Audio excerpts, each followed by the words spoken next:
거룩하시고 자비로우신 우리 아버지 하나님, 참으로 감사드립니다. 죄인으로 태어나서 주님을 멀리 떠나 살던 저희를 불쌍히 여겨 구원해 주시고 하나님의 거룩한 자녀 삼아주신 은혜에 진심으로 감사드립니다. 역사의 마지막 때를 살고 있습니다. 모든 가치 기준과 절대적인 진리가 무너지고 있는 이 시대에 하나님께서 저희를 구원해 주셨고, 또 이런 저희가 마지막 때에 더욱 진리를 붙잡고 주님을 의지하고 살아갈 수 있도록 도와주옵소서. 지난 한 주간 대학생 연합집회와 또 진리부, 영광부 연합집회, 그 외에 많은 집회를 또 허락해 주심을 감사드립니다. 이번에 구원받은 형제 자매님들 한 분도 빠짐없이 교회 가운데 끝까지 거하고 그 믿음이 성장할 수 있도록 도와주시고, 말씀에는 연결되었으나 아직 구원받지 못한 분들 또한 있습니다. 포기하지 않고 끝까지 복음의 말씀에 연결될 수 있도록 도와주옵소서. 이 시간도 주 성령께서 함께 하셔서 우리 각자에게 필요한 말씀으로 채워주시기를 기도드립니다. 저희를 언제나 사랑하시는 예수님 이름으로 기도드렸습니다. 아멘. 우리 성경 같이 찾겠습니다. 시편 82편입니다.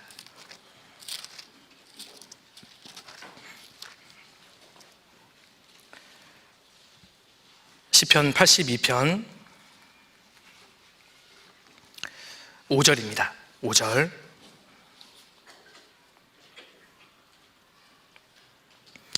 우리 짧은 구절이니까요, 5절 한 구절을 같이 읽겠습니다. 저희는 무지무각하여 흑암 중에 왕래하니 땅의 모든 터가 흔들리도다. 땅의 모든 터가 흔들리도다. 이 말씀은 정말 우리 시대에 해당되는 그런 말씀이라고 할 수 있습니다. 오늘날은 하나님이 세우신 모든 질서와 기준을 무시하고 깨트리는 시대입니다. 세상을 이루고 있던 그 기본의 그 원칙들이 급속도로 지금 무너지고 있는 시대지 않습니까? 기존의 가치라고 생각했던 것들이 다 무너지고 질서들이 지금 다 깨어지는 그러한 시대가 우리 시대입니다. 사실 이 모든 것은 사람이 하나님을 추방시킨 데에서 비롯했습니다. 로마서 1장을 보면 사람이 타락하는 과정이 잘 기록되어 있습니다. 로마서 1장 한번 찾아보시겠습니다. 로마서 1장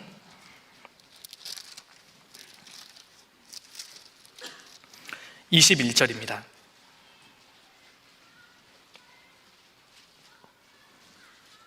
(19절부터) 제가 읽겠습니다. 이는 하나님을 알만한 것이 저희 속에 보임이라. 하나님께서 이를 저희에게 보이셨느니라.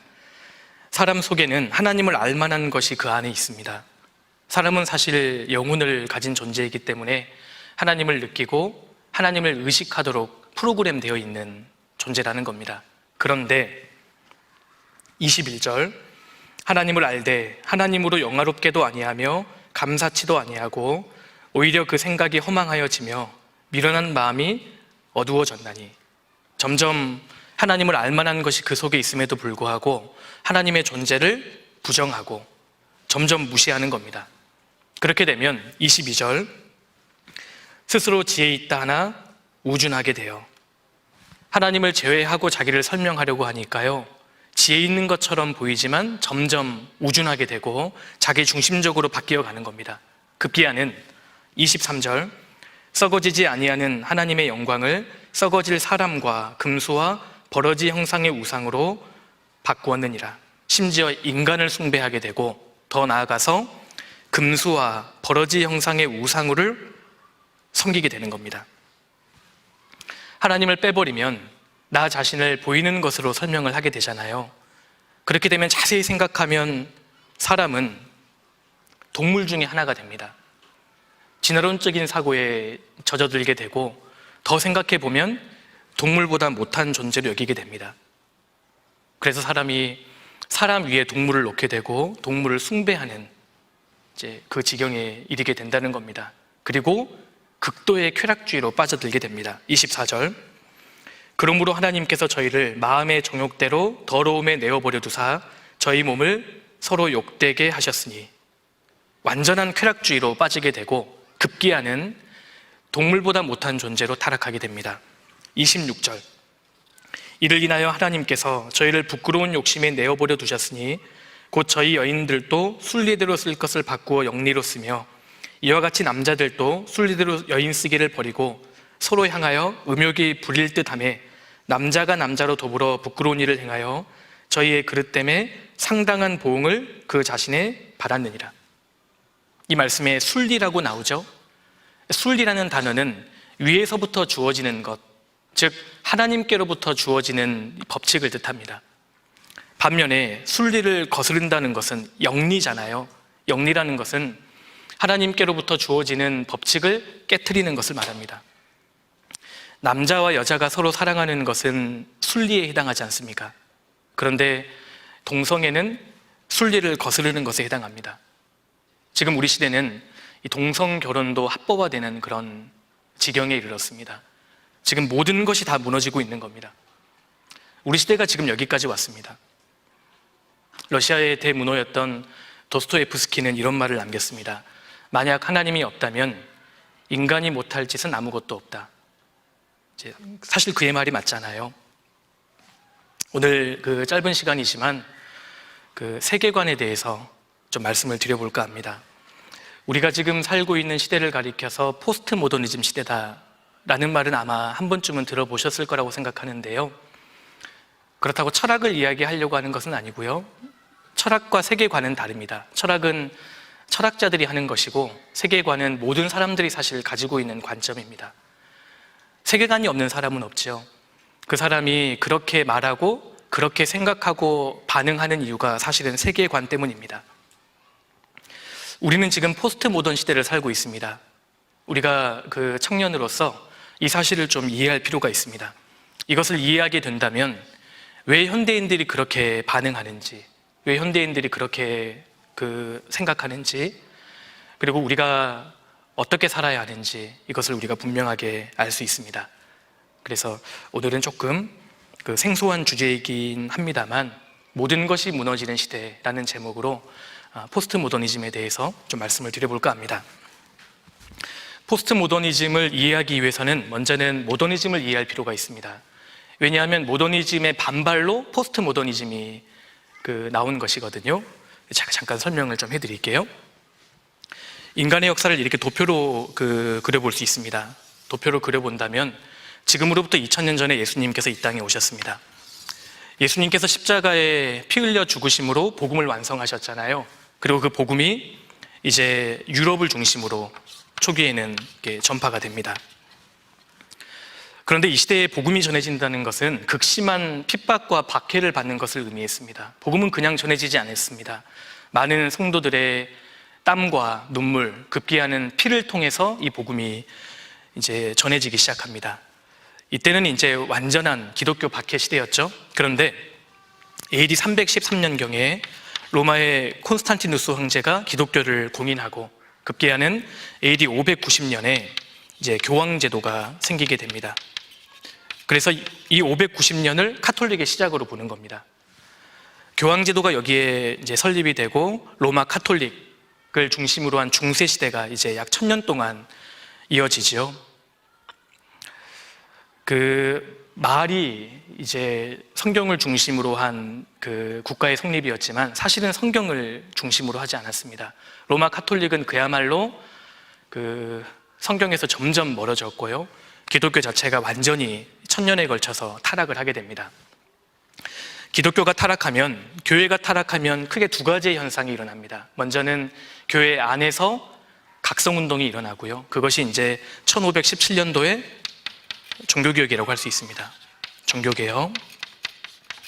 마르틴 루터가 구원을 받고 95개의 반박문을 게재함으로써 그것이 이제 종교개혁의 도화선이 되죠. 그래서 이제 종교개혁은 사실은 초대교회로 돌아가자, 성경으로 돌아가자 이 운동이었습니다. 지금 로마 카톨릭이 1000년 동안 성경에서 너무 많이 멀어졌기 때문에 우리가 성경으로 돌아가자, 초대교회로 돌아가자 이 운동이 종교개혁이었다는 겁니다.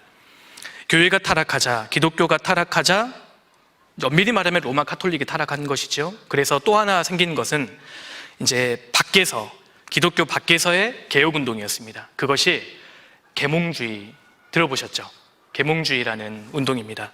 이제 이것이 유럽에서 17세기부터 대략 이제 계몽주의가 시작이 됩니다. 이제 계몽주의라는 단어 나오니까 눈이 감기기 시작하셔요. 지금 어려운 거 아니니까요. 열린 마음으로 한번 들어보세요. 계몽주의가 시작되는데요. 계몽주의라고 하면 이제 영어로 인라이튼먼트입니다. 그러니까 이제 밝힌다, 눈이 밝아진다라는 의미를 갖고 있습니다. 그러니까 그동안은 어두웠는데 이제는 밝아진다라는 의미를 갖고 있습니다.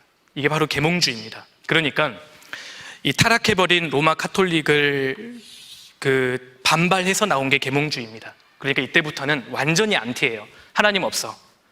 그리고 기독교 하는 거 다 반대야. 이것이 이제 계몽주의입니다. 이때부터 이제 모더니즘이 시작이 되는 겁니다. 모더니즘 전의 그 시대를 이제 쉽게 프리모더니즘이라고 부를 수가 있습니다. 프리모더니즘. 이 시대는 절대적인 진리 자체를 인정했습니다. 그리고 대부분의 사람들이 초월적인 존재를 인정하던 시대입니다. 지금은 상상이 안 되시죠? 꼭 하나님이 아니더라도 절대적인 존재, 초월적인 존재가 있다는 것이 보편적인 통념이었다는 겁니다. 이 시대였는데요. 이제 모더니즘으로 접어들면서 모더니즘을 대표하는 철학이 이제 이 계몽주의가 되는 겁니다. 계몽주의. 계몽주의의 특징, 모더니즘의 중요한 특징은 그전에는 이제 말씀 중심이었다면, 성경을 중심했다면 성경을 버리고 하나님을 완전히 추방시키고 이제 인간의 이성과 과학을 중시하게 됩니다. 그러니까 그전에는 성경이 진리였다면 이제는 성경은 진리가 아니다. 기독교가 타락해버렸으니까요. 거기에 대한 반발로 나오는 거니까 사람이 이성과 과학이 우리에게 절대적인 진리를 설명할 수 있을 것이다. 이것이 바로 모더니즘입니다. 그래서 이 시기에 들어가면 유행했던 단어가 합리적이냐, 이 단어가 이제 유행하게 됩니다. 이게 진짜 합리적이냐, 과학적이냐. 합리적이고 과학적이면, 다시 말해 인간의 이성으로 이해가 되면 진리로 인정을 했던 겁니다. 이 시대가 바로 이 모더니즘이라는 시대입니다. 모더니즘, 이 계몽주의의 대표적인 철학자가 이제 데카르트. 이거 들어보셨어요? 나는 생각한다, 고로 존재한다. 근데 생각해 보세요. 이 말이 맞는 말이에요? 생각하니까 존재하는 겁니까? 존재하니까 생각하는 겁니까? 제가 지금 맞게 얘기했죠? 존재하니까 생각하는 거잖아요. 존재하지도 않는데 어떻게 생각할 수 있겠어요? 그런데 나는 생각한다, 고로 존재한다. 인간의 존재보다도 인간의 이성을 위에 두었던 이 세계관이 바로 이 계몽주의, 모더니즘이라는 겁니다. 그러니까요, 이성과 과학을 중시하다 보니까 이제 생명의 기원, 인간의 역사조차도 과학으로 이제 설명을 하려고 했습니다. 그래서 나오는 것이 이제 자연주의입니다. 자연주의는 뭐냐면 하나님을 이제 빼버리니까요, 보이는 것으로 모든 것을 설명하려고 했던 겁니다. 생명의 기원까지도. 그래서 나오는 것이 이제 진화론이죠. 진화론. 점점 이제 하나님에서 멀어지는 겁니다. 계몽주의에서 자연주의, 그리고 진화론으로. 이거 한번 생각해 보세요. 우리가 지금 대우주에서 살고 있잖아요. 대우주는 수천억 개의 은하계로 구성이 되어 있습니다. 그리고 그 중에 하나의 은하계 속에는 또 수천억 개의 태양계가 있잖아요. 태양계 그 하나에 있는 지구라는 작은 행성, 그 중에 아시아의 대한민국의 지금 안양에 있는 우리, 대우주에 비하면 우리는 먼지 티끌과 같은 존재잖아요. 이 말이 맞아요? 눈에 보이는 것으로 설명하면 맞는 말이에요. 그런데 우리는 보이지 않는 하나님의 형상입니다. 다시 말해서 이 우주가 어마어마하게 대단하면 대단할수록 사실 누가 대단하시는 거죠? 하나님이 대단하시는 거예요. 하나님이 대단하시면 누가 자동으로 올라가는 겁니까? 내가 올라가는 거예요. 나는 하나님의 형상입니다. 하나님께서 이 세상을 어마어마하게, 이 우주를 넓게 만드시는 것은 너는 그 중에 먼지 티끌에 불과해, 그러니 겸손해라, 이걸 말하는 게 아닙니다. 너는 진짜 내 형상이야. 하나님 이걸 말씀하려고 하시는 거예요.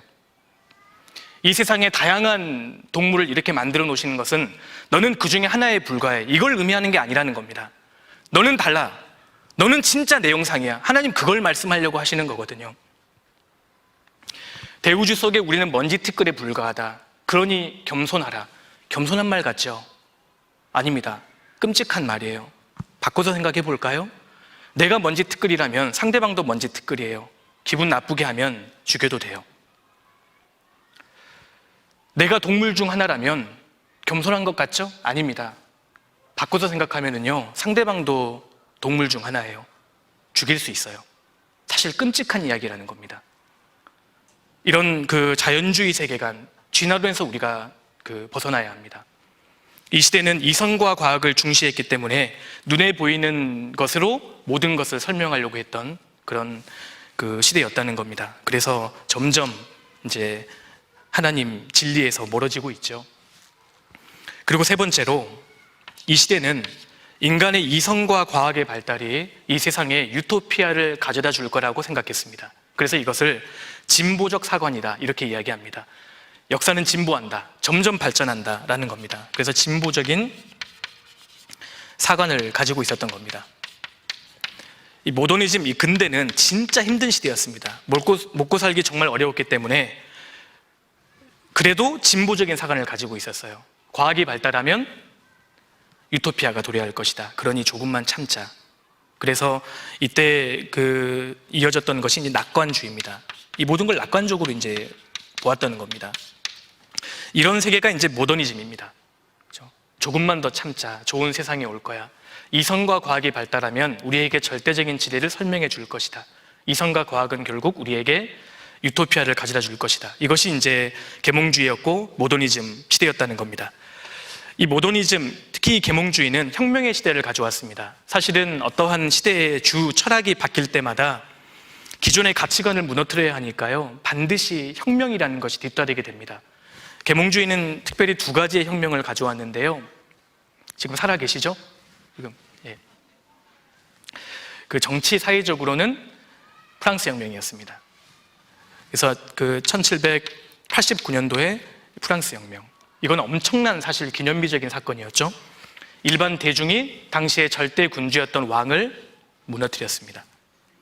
그래서 그 당시에 왕과 신이라고 생각되었던 절대 권위가 인간의 이성으로 대체되었던 기념비적인 사건이 프랑스 혁명이었고요. 그때 이제 사람들의 그 사고가 많이 바뀌게 됩니다. 그리고 경제적으로도 혁명이 일어나게 되는데 그 혁명이 바로 산업혁명이죠.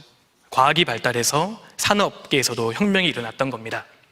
산업혁명이 일어나니까 대량 생산이 가능해졌잖아요.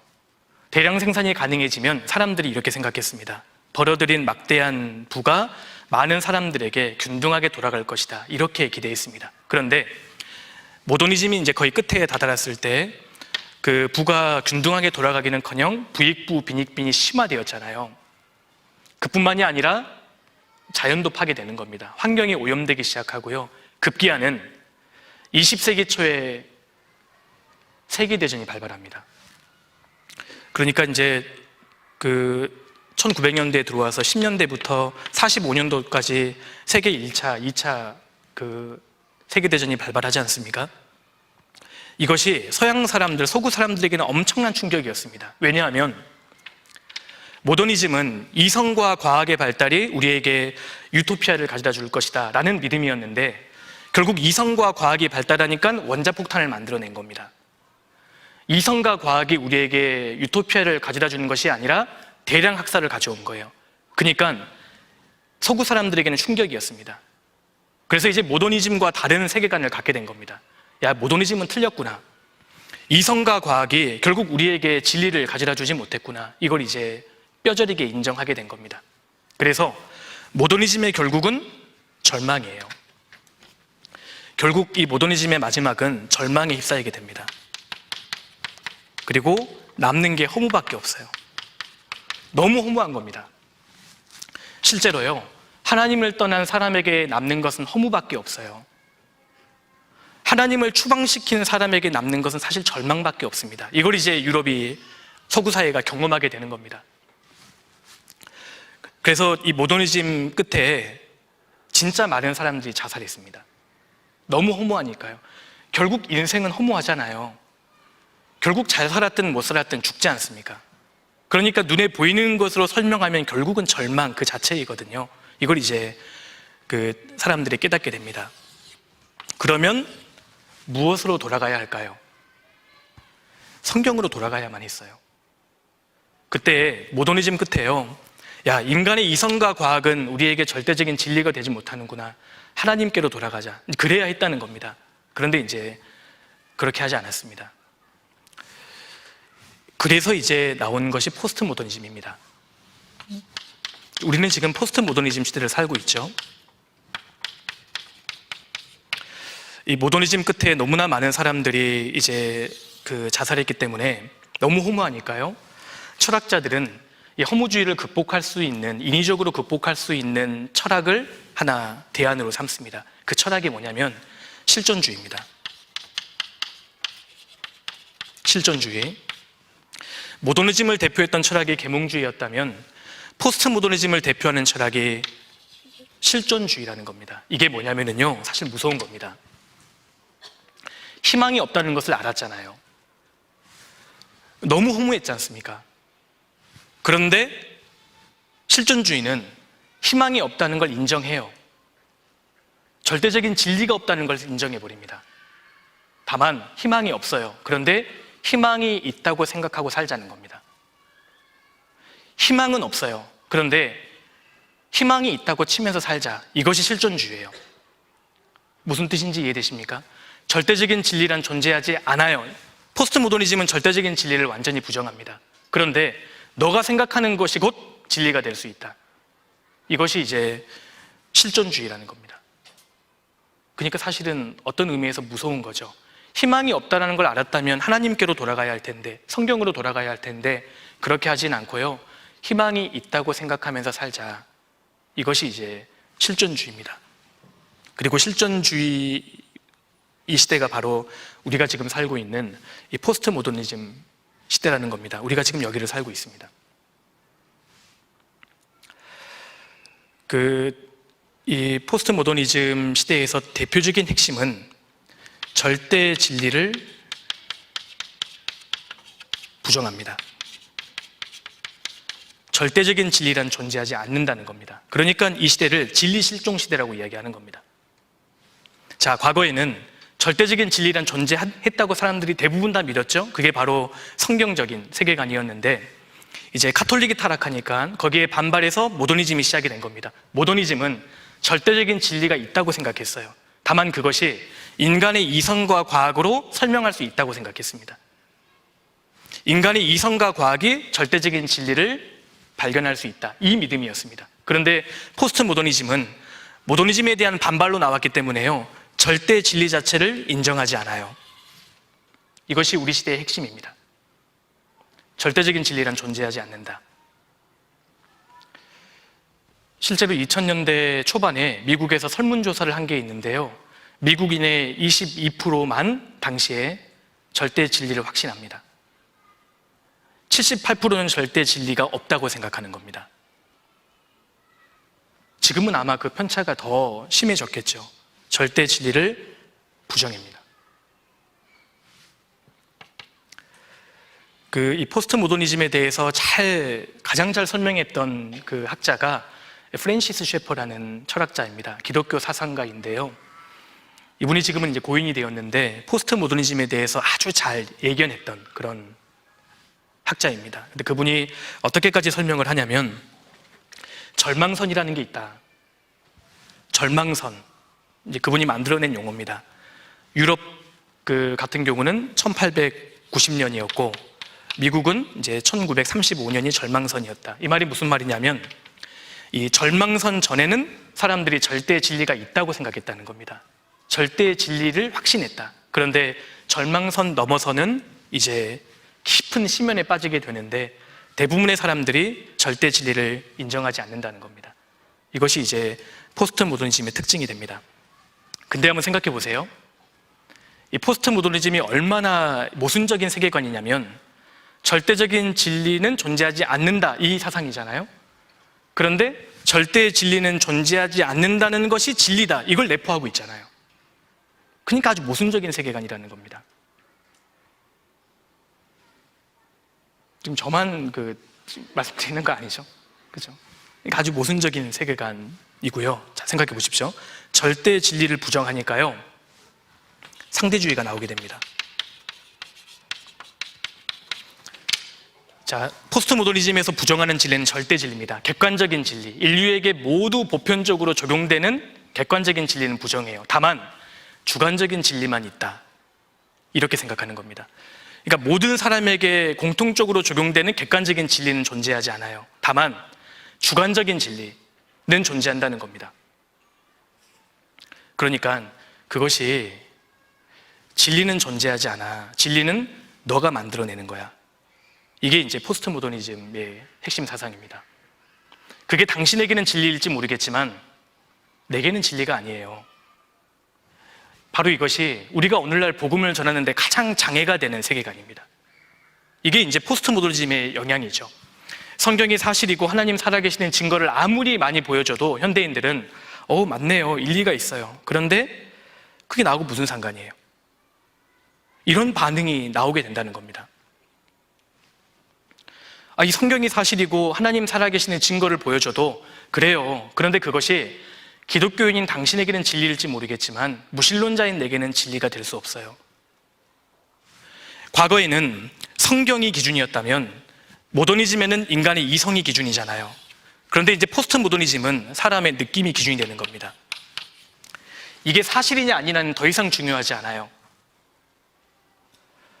이것이 내게 무슨 느낌을 주는가, 이게 더 중요합니다. 이게 내게 좋은 느낌을 주면 진리가 되는 거예요. 이게 내게 불편한 느낌을 주면 거짓이 되는 겁니다. 이것이 상대주의입니다. 상대주의. 객관적인 진리는 존재하지 않는다, 주관적인 진리만 있을 뿐이다. 그러니 그것이 당신에게는 진리일 수 있지만 내게는 진리가 아니에요. 이렇게 이제 굉장히 주관적이고 자기중심적인 세계관이 된다는 겁니다.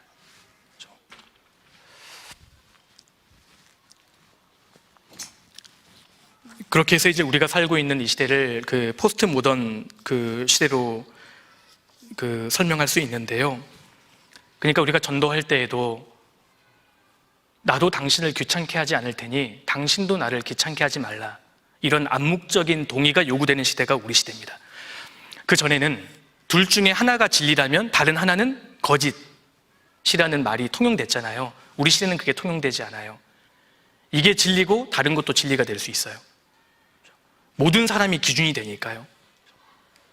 이것이 이제 우리가 복음을 전하는데 지금 많은 장애가 되는 겁니다. 무엇이 옳고 그른가의 문제를, 이것이 내게 무슨 느낌을 주는가의 문제로 대체시켜버린 겁니다. 그래서 자기의 느낌, 감성을 중시하는 시대가 되었다는 겁니다.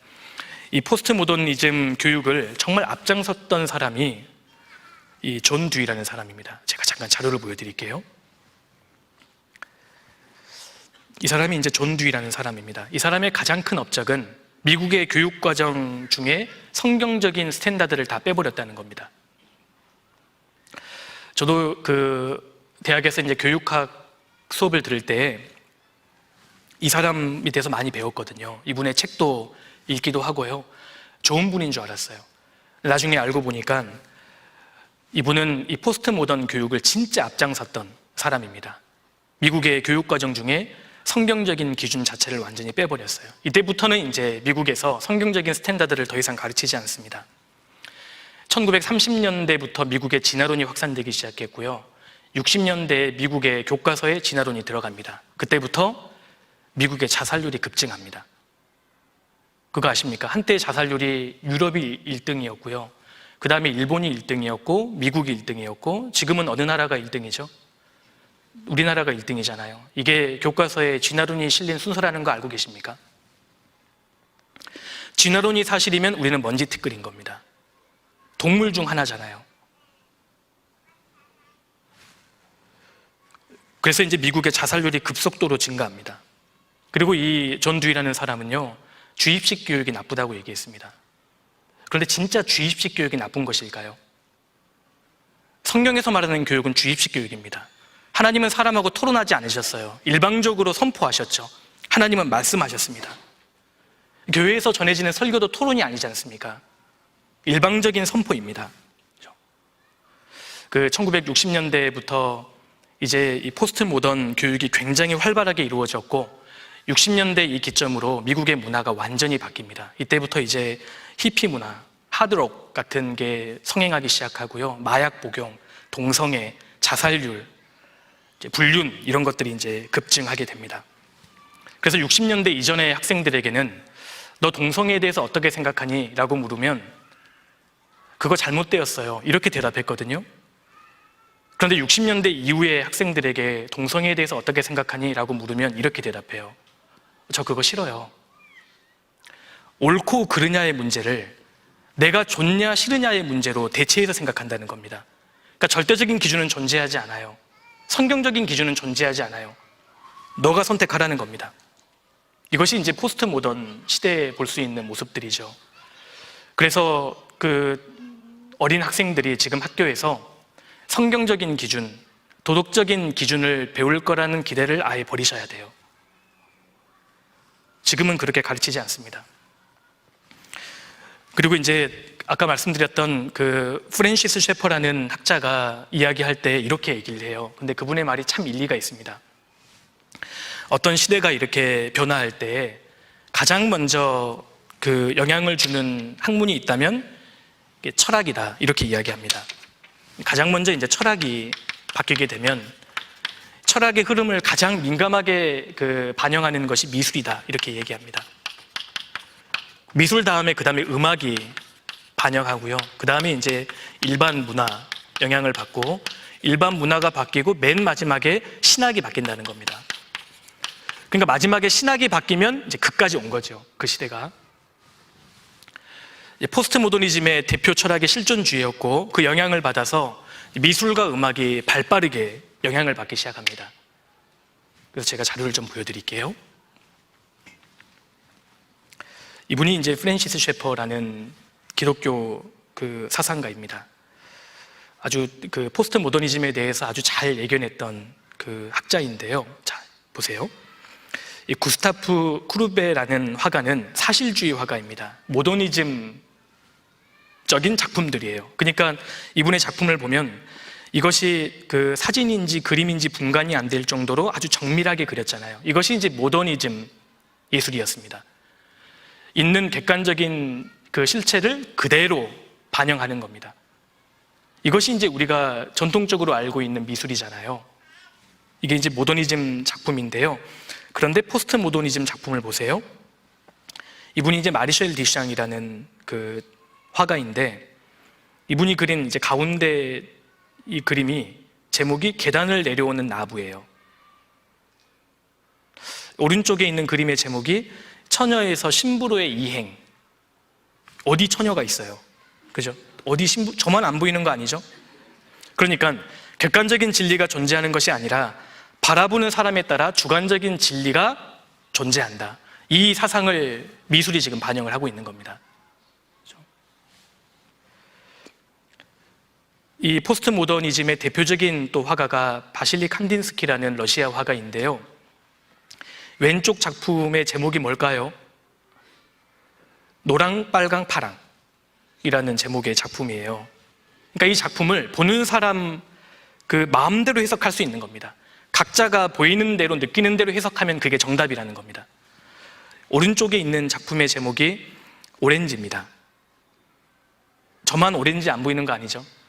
이게 어떻게 오렌지인지 모르겠어요. 그러니까 객관적인 진실, 객관적인 진리란 존재하지 않는다. 내가 만들어내는 주관적인 진리만 있을 뿐이다. 이 포스트 모던의 사상을 미술이 지금 반영하고 있는 겁니다. 이게 핵심 사상이에요. 이분은 이제 미셸 푸코라는 포스트 모던 사상가입니다. 그런데 여기 이제 파이프 그림이요. 르네 마그리트라는 화가가 그린 그림인데 이 그림에 대해서 이 사상가가 이렇게 평론을 했습니다. 저 파이프 두 개는 다 파이프가 아니다. 무슨 말이에요? 아니, 파이프인데 파이프가 아니래요. 그러니까 현실 물건에 대한 결정된 개념은 없다. 어떤 객관적인 현실이라는 것은 존재하지 않는다. 바라보는 주관적인 진리만 있을 뿐이다. 이게 이제 포스트 모던적 사상입니다. 이걸 이제 미술과 음악이 반영하기 시작하고요. 문학적으로 넘어옵니다. 이 볼프강 이저라는 이 사람이 이렇게 얘기합니다. 텍스트는 결정된 의미가 없고 그 의미를 생산하기 위해 독자에게 의존한다. 무슨 뜻인 줄 아시겠어요? 기록되어 있는 텍스트에는 결정된 의미가 있는 게 아니다. 그것을 해석하는 독자에 의해서 의미는 확정된다. 이런 뜻입니다. 그러니까 객관적인 진리 자체를 완전히 부정하고 있는 거죠. 각자 주관적인 느낌에 따라서 진리는 만들어진다라는 것이고요.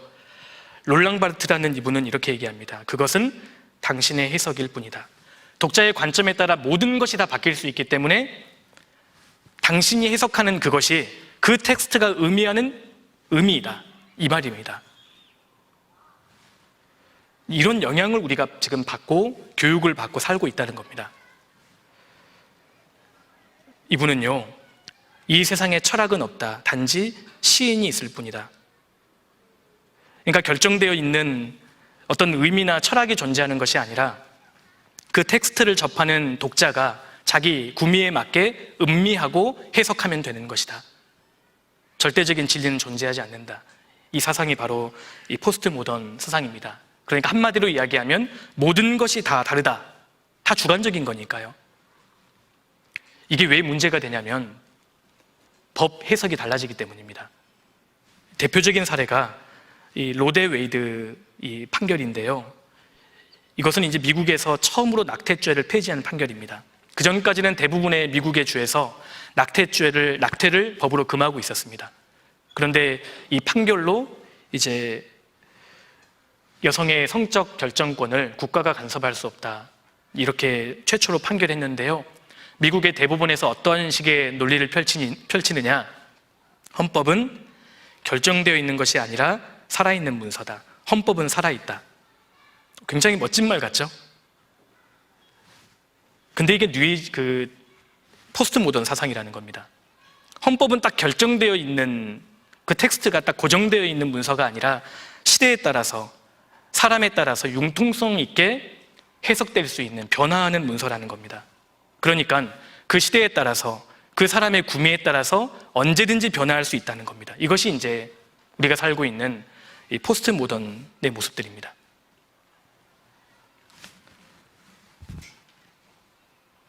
절대 진리를 부정하기 때문에 상대주의가 나올 수밖에 없고요. 그리고 이어지는 것이 이제 문화다원주의입니다. 나도 옳고 너도 옳다. 이게 이제 포스트 모던이잖아요. 그러니까 이어지는 것이 이제 문화적인 다원주의입니다. 다원주의. 그래서 나오는 것이 뉴에이지입니다. 뉴에이지. 뉴에이지가 뭐냐면요. 이게 뉴에이지입니다. 모더니즘 끝에 허무하고 절망적이 됐잖아요. 야, 이성과 과학으로는 절대 진리를 발견할 수 없구나. 이걸 이제 절실하게 깨달은 겁니다. 그렇죠? 그러면 성경으로 돌아와야 할 텐데, 다시 인간이 하나님을 붙잡아야 할 텐데 그렇게 하지는 않고요. 허무해져 버린 서양이 이미 허무해져 버린 다른 나라를 쳐다보기 시작한 겁니다. 사실 인류는, 어떠한 나라는 하나님을 떠나면 허무밖에 남은 게 없거든요. 절망 그 자체입니다. 그러니까 하나님을 이미 먼저 떠나버린 나라들을 서양이 이제 쳐다보기 시작한 거예요. 인도를 쳐다보니까요, 이미 허무해져 있는 거예요. 아프리카를 쳐다보니까 이미 허무해져 있는 겁니다. 서구는 2차 세계전을 기점으로 허무해졌는데 미개하다고 생각했던 다른 나라를 쳐다보니까 이미 허무해져 있는 겁니다. 아메리칸 인디언들을 쳐다보니까 이미 허무해져 있어요. 그리고 환경도 파괴되지 않았어요. 인간성도 괜찮아요. 그때부터 이제 서구가 하나님을 이미 떠나버린 다른 나라들의 종교와 문화를 따라하기 시작합니다. 이게 이제 뉴에이지입니다. 뉴에이지. 그러니까 서양이 그나마 허무하지 않았던 것은 그나마 성경적인 가치관을 가지고 있었기 때문입니다. 근데 이제 성경을 버리고 하나님을 떠나버리니까 허무해졌잖아요. 이 답을 성경에서 다시 찾아야 할 텐데 하나님을 먼저 떠나버린 다른 나라들의 종교와 이제 문화를 따라하게 됩니다. 이것이 이제 뉴에이지고요. 뉴에이지스트들이 그 보편적으로 하는 행위가 이제 명상이죠. 명상. 명상이 뭔지 아시죠? 마음과 생각을 비우라는 겁니다. 명상. 이거 맞아요? 마음과 생각이 비워지나요? 명상이 영어로 메디테이션입니다. 근데 메디테이션이라는 단어가 성경에도 나오죠. 성경에 뭐라고 번역되어 있습니까? 묵상입니다. 우리는 묵상이에요. 성경은 묵상을 강조합니다. 묵상은 채우는 거죠. 하나님과 하나님 말씀으로 채우는 게 묵상입니다. 명상은 비우라는 겁니다. 릴렉스하라는 거예요. 이것이 완전히 반성경적입니다. 우리는 묵상입니다. 채워야 돼요. 절대 인간의 마음과 생각은 비워지지 않습니다. 내 마음에서 하나님을 쫓아내고 성경으로 채우지 않으면 누가 내 마음을 차지할까요? 마귀가 차지합니다. 그러니까 비우면 마귀로 채워지는 거예요. 성경은 묵상입니다. 그러니까 이런 세계관을 가지고 있는 것이 바로 포스트 모더니즘이고요. 이제 자연스럽게 뉴에이지로 이어집니다. 우리가 뉴에이지 이 사상이 우리 사회, 문화, 정치, 경제, 예술 모든 전반에 지금 영향을 미치고 있습니다. 이걸 우리가 분별해야 합니다. 분별하기 위해서는 알아야 해요. 1960년대 기점으로 미국에서 아주 특별한 어떤 장르가 생깁니다. 이게 팝도 아니고요, 클래식도 아닌데 너무 좋은 거예요. 마음을 아주 황홀하게 만들고, 이게 이제 뉴에이지 음악입니다. 원래는 뉴 뮤직이라고 처음에는 명명했는데 나중에 이제 그 음악의 배우 사람들을 보니까 다 하나같이 뉴에이지스트들이었습니다. 명상가들이었습니다. 그래서 그 사상 자체가 굉장히 반성경적인 사상이라는 겁니다. 이것이 이제 우리 시대에 볼 수 있는 모습이고요. 궁극적으로 포스트 모더니즘은요, 이걸로 이어집니다. 해체주의입니다. 모든 것을 해체시키는 겁니다. 절대적인 진리, 객관적인 진리는 존재하지 않잖아요. 그런데 그동안 객관적인 진리, 절대적인 진리라고 생각되었던 것들을 다 해체시키라는 겁니다. 그것이 인류에게 진정으로 해방을 가져다 주는 일이다. 모든 권위에 대해서 일단 도전해라. 무너뜨려라. 이것이 인류를 해방시켜주는 일이다. 해체주의로 가게 되는 겁니다. 그래서 포스트 모더니즘의 핵심 키워드는 해체, 해방인 겁니다. 인류를 해방시키라는 겁니다. 기존의 가치 질서, 기존의 객관적인 진리라고 생각되었던 것들을 무조건 해체시켜라. 모든 권위는 저항해라. 무너뜨려라. 이것이 이제 결국은 포스트 모더니즘이고요. 우리 시대에 볼 수 있는 것이죠. 그래서 지금 모든 게 다 무너지고 있는 겁니다. 이거 한번 생각해 보세요. 절대 진리란 존재하지 않는다. 객관적인 진리라고 생각되는 것들을 다 해체시켜라. 근데 진리가 뭐죠? 궁극적인 진리가 뭐죠? 아버지의 말씀은 진리니이다. 하나님 말씀입니다. 내가 곧 길이요 진리요 생명이니 예수 그리스도께서 사실 진리십니다. 우리 주님이 진리시잖아요. 그러니까 모든 절대적인 진리라고 생각됐던 것들을 해체시켜라. 결국 누굽니까? 하나님과 하나님의 말씀을 공격하는 겁니다. 모든 권위는 무너뜨려라. 사실 절대 권위가 누구시죠? 하나님이셔요. 그러니까 포스트 모더니즘 사상이 사실은 겨냥하고 있는 것은 두 가지인 겁니다. 결국 하나님과 하나님 말씀이에요. 성경적인 기준 자체를 완전히 무너뜨리라는 겁니다.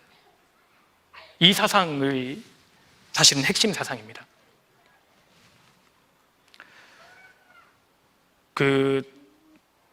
그건 네 생각이지 내 생각은 아니잖아요.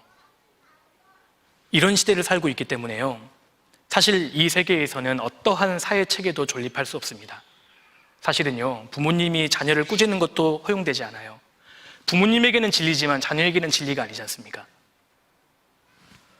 학교에서 교사가 학생을 꾸짖는 것도 허용되지 않습니다. 그러니까 이 세계관에서는 어떠한 인간 사회 체계도 설 수 없습니다. 각자가 다 기준인데요. 그래서 이제 관용주의라는 좋은 말로 포장은 되어 있지만 모든 것을 인정해라, 모든 사람을 받아주어라, 관용해라 라고 이야기하지만 하나님과 말씀에 대해서만큼은 아주 잔인하게 바뀌어버립니다. 이 세계관입니다. 그래서 모든 것을 해체시키는 그 사회의 구조 자체를 그래서 완전히 둘러엎어야 되는 겁니다. 그러려면 인간 자체를 바꿔놔야 돼요. 인간 자체를 바꾸기 위해서는 성을 건드리면 됩니다. 그래서 우리 시대에 지금 초등학교 학생들한테 동성애를 가르치는 겁니다. 남성, 여성이라고 하는 것은 과거에 아주 부당한 객관적인 진리라고 받아들여졌던 것들이 만들어낸 사회 구조일 뿐이다. 이걸 경계를 허물어야 된다. 그것이 인간을 진정으로 해방시켜주는 길이다. 이렇게 생각하는 겁니다.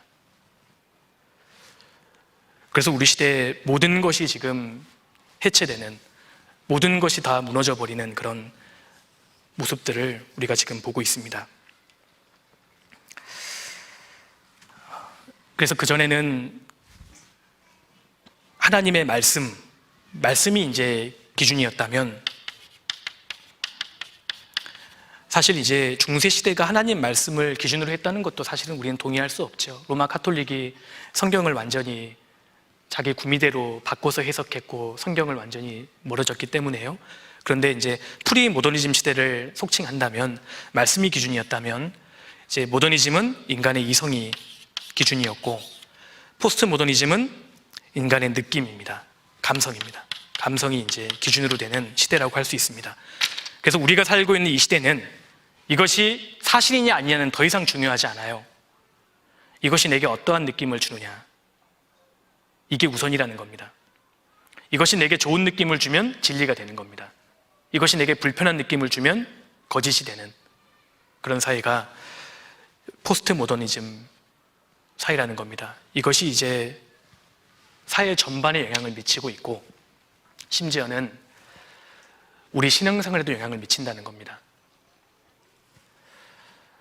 구원을 받아도 하나님 중심의 신앙생활이 아니라 자기 중심의 신앙생활을 해요. 교회 중심의 신앙생활이 아니라 자기 중심의 신앙생활을 한다는 겁니다. 그렇게 우리가 교육을 받고 자랐어요. 내 중심이에요. 그래서 구원을 받고 내가 하나님을 어떻게 섬길까가 아니라 하나님이 나를 어떻게 섬겨줄까, 이걸 더 크게 생각한다는 겁니다.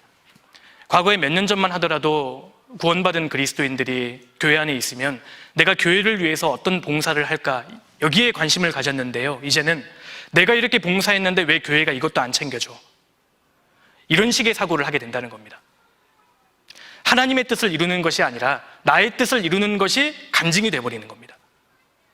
그리고 성경도 해석일 뿐이에요. 성경적인 권위도 인정하지 않아요. 그리고 교회에서 전해지는 설교의 권위도 인정하지 않습니다. 저 설교는 설교자의 해석일 뿐이거든요.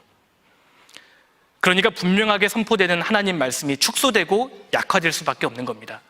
그러니까 성도들이 변화가 되지 않아요. 진지하지 않습니다. 이런 영향을 우리가 지금 받고 있다는 것을 인지해야 합니다. 그런데 많은 학자들은 지금 우리가 살고 있는 시대는 포스트 모더니즘이 아니라 포스트 모더니즘이 이미 지났다고 이야기하는 학자들도 사실 많이 있습니다. 우리 시대는 포스트 모더니즘을 각성하는 시대라는 겁니다.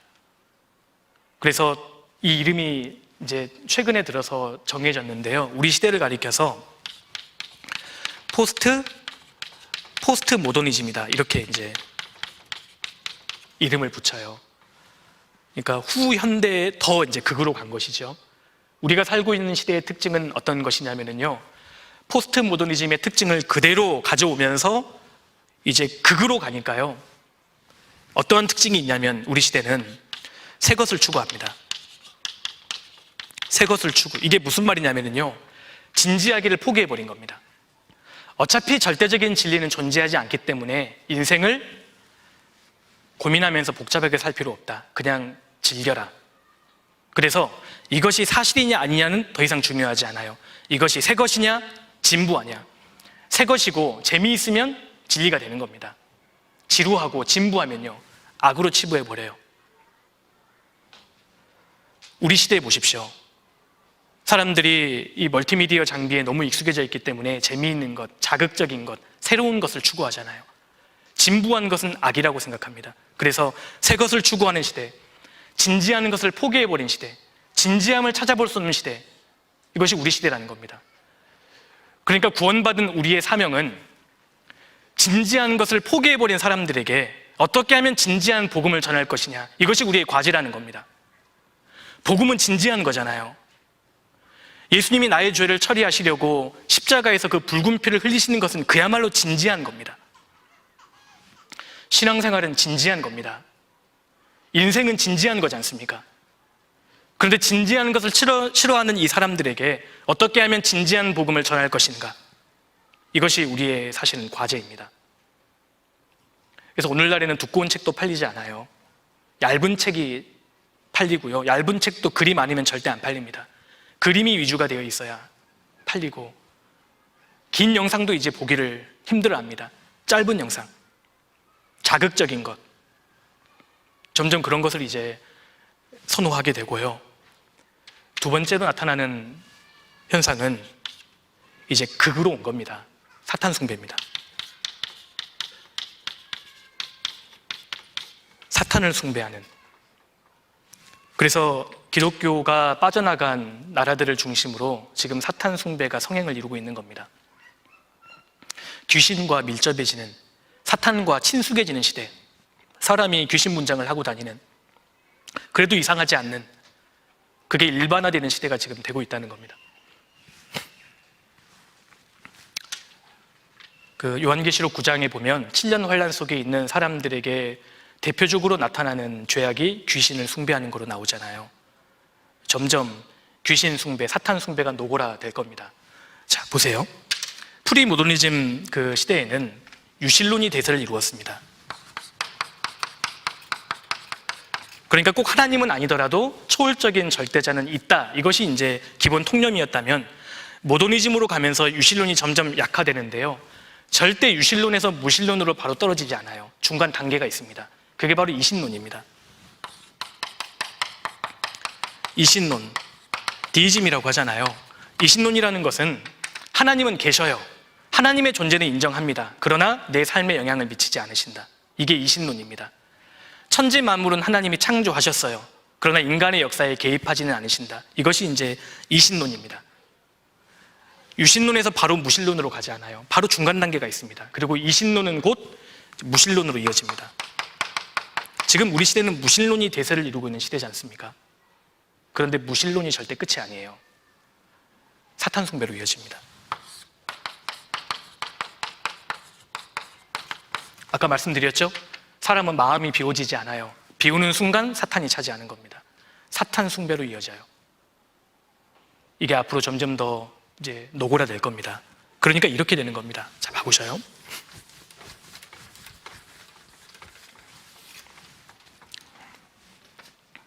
여기 내가 있고요, 나와 영향을 미치고 있는 대상이 크게 성경에 4가지가 나옵니다. 먼저 하나님이 계십니다. 그리고 그 대척점에 사탄이 있죠. 그리고 이웃이 있고요, 여기 이제 자연이 있습니다. 자연, 그러니까 성경적인 용어로는 피조물이죠. 사람을 제외한 나머지 모든 피조물, 동식물들을 다 포함하는 겁니다. 이 4가지의 대상이 있는데, 성경에서 올바른 그 반응은, 하나님은 경배의 대상이시죠. 우리는 하나님을 경배해야 합니다. 사탄은요, 우리는 거절의 대상이죠. 이웃은 사랑의 대상입니다. 자연은 다스리라고 하셨잖아요. 다스림의 대상입니다. 이것이 이제 하나님께서 우리에게 말씀하신 성경적인 가치관이고 올바른 균형 잡힌 모습이라고 할 수 있습니다. 그런데 사람이 하나님과의 관계가 한번 틀어지기 시작하면, 다시 말해서 하나님을 거절하지 않습니까? 그러면 자연스럽게 사탄을 숭배하게 됩니다. 사탄을 경배하게 되는 겁니다. 하나님을 거절하면 자연은 다스려야 되는데요, 자연을 사랑하자는 말이 나오는 거예요. 그리고 이웃은 도리어 다스려버립니다. 자연은 우리의 사랑의 대상이 아닙니다. 성경에서 동물 사랑하는 말이 있어요? 동물은 보호해야죠. 동물을 아끼는 것은 맞습니다. 그런데 다스림의 대상이라는 겁니다. 사랑은 하나님과 관련된 것만 쓰이고 있는 거예요. 하나님을 사랑하라. 왜 이웃을 사랑해야 되죠? 하나님의 형상이니까요. 하나님과 관계된 것은 우리가 사랑해야 되는 겁니다. 그런데 피조물 보고 하나님이 사랑하라고 하신 적 없잖아요. 근데 이제 자연을 사랑하라, 동물을 사랑하라, 이제 이런 사상들이 지금 주를 이루고 있고요. 그러니까 하나님과의 관계가 한번 틀어지기 시작하면 모든 관계가 다 어긋나 버리는 겁니다. 그래서 오늘날 사람들에게 기르던 강아지하고 모르는 사람이 물에 빠지면 누구 구할래? 대부분의 사람들이 기르던 강아지 구한다고 대답하죠.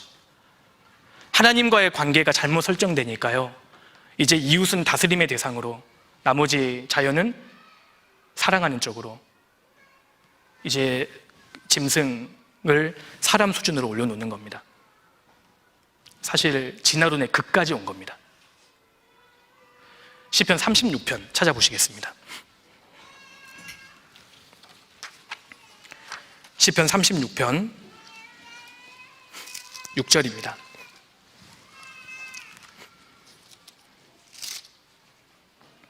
시편 36편 6절. 주의 은은 하나님의 산들과 같고 주의 판단은 큰 바다와 일반이라. 여호와여, 주는 사람과 짐승을 보호하시나이다.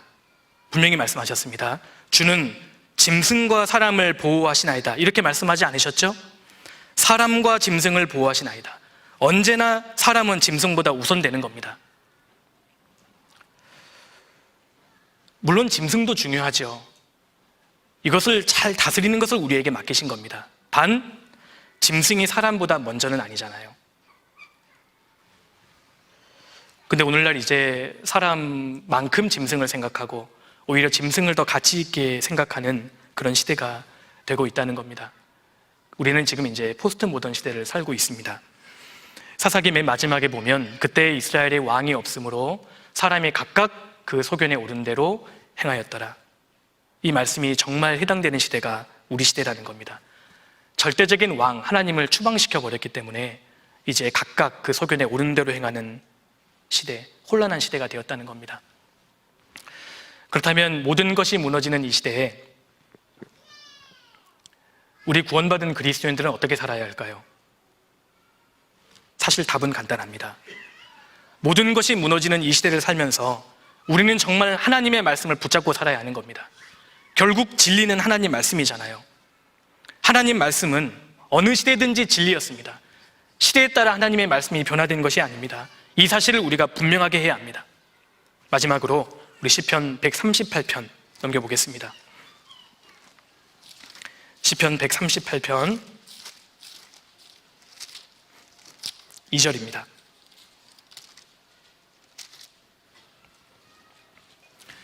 (138편) 2절 이 말씀은 아주 중요한 말씀이죠. 내가 주의 성전을 향하여 경배하며 주의 인자하심과 성실하심을 인하여 주의 이름에 감사하오리니. 같이 읽겠습니다. 이는 주께서 주의 말씀을 주의 모든 이름 위에 높게 하셨습니다. 이 말씀은 대단히 중요한 말씀입니다. 주의 모든 이름 위에 주님 말씀을 두셨습니다. 주님의 모든 이름은 주님 자신을 대변하죠. 그런데 주님께서는 주님의 말씀을 주님의 모든 이름보다 높게 하셨다고 선언하셨습니다. 하나님보다 더 높이 있는 것, 하나님의 말씀입니다. 하나님께서 하나님 자신보다 더 높이신 것, 하나님의 말씀입니다. 그래서 마지막 때를 살면서 우리가 주님의 말씀이 얼마나 높은지에 대한 확실한 인식을 가져야 합니다. 하나님 말씀을 하나님 말씀으로 여기고 정말 하나님 말씀을 두려워할 줄 알아야 한다는 겁니다. 진리가 실종되는 이 시대에 진리를 붙잡아야 합니다. 정말 내 수단과 방법대로 인생을 사는 것이 아니라 하나님의 말씀을 기준으로 정말 내가 주님을 가까이 하고 있느냐, 내가 정말 주님의 말씀을 있는 그대로 받아들이고 있느냐, 이걸 돌아봐야 합니다. 성경은 물론 이렇게 되어 있지만 꼭 내가 이렇게 살아야 합니까? 때로 내 인생이 복잡해지고 혼란해지는 이유는 성경 말씀에다가 내 생각을 보태버리기 때문입니다. 신앙생활은 복잡하지 않습니다. 하나님 말씀을, 이 진리를 그대로 붙잡고 진리를 앞세우고 내 생각과 내 경험이 성경 말씀과 충돌될 때 말씀을 붙잡고 그 말씀에 순종할 줄 아는 사람, 이것이 필요합니다. 우리가 정말 이 말씀을 진리라고 믿는다면 내 인생을 어디에 걸어야 할지 진지하게 고민해야 합니다. 이 주님의 말씀이 우리 인생의 기준이 되는 겁니다. 교만한 자가 거짓으로 나를 치려 할지라도 나는 전심으로 주의 법도를 지키리이다. 다윗의 고백입니다. 거짓이 충만하는 이 시대에, 모든 것이 무너져버린 이 시대에 우리는 절대 진리를 붙잡는 사람이 되어야 합니다. 그래서 말씀을 앞세우고 우리가 다른 것은 몰라도 신앙생활만큼은 성공하는 그런 사람이 되어야 하리라고 생각합니다. 같이 기도하겠습니다. 고마우신 아버지 하나님, 참으로 감사드립니다. 모든 가치 기준이 무너지는 마지막 때를 살고 있습니다. 이 혼탁한 시대에 진리를 알고 또 진리를 발견하고 진리 가운데 살아갈 수 있는 인생으로 삼아주신 것 감사드립니다. 저희가 더욱 하나님의 말씀을 앞세우고 이 말씀에 우리 각자의 인생을 또 걸고 순종할 수 있도록 도와주시고, 그래서 마지막 시대에 주님께서 우리 모두를 더 귀하게 사용해 주시기를 간절히 기도드립니다.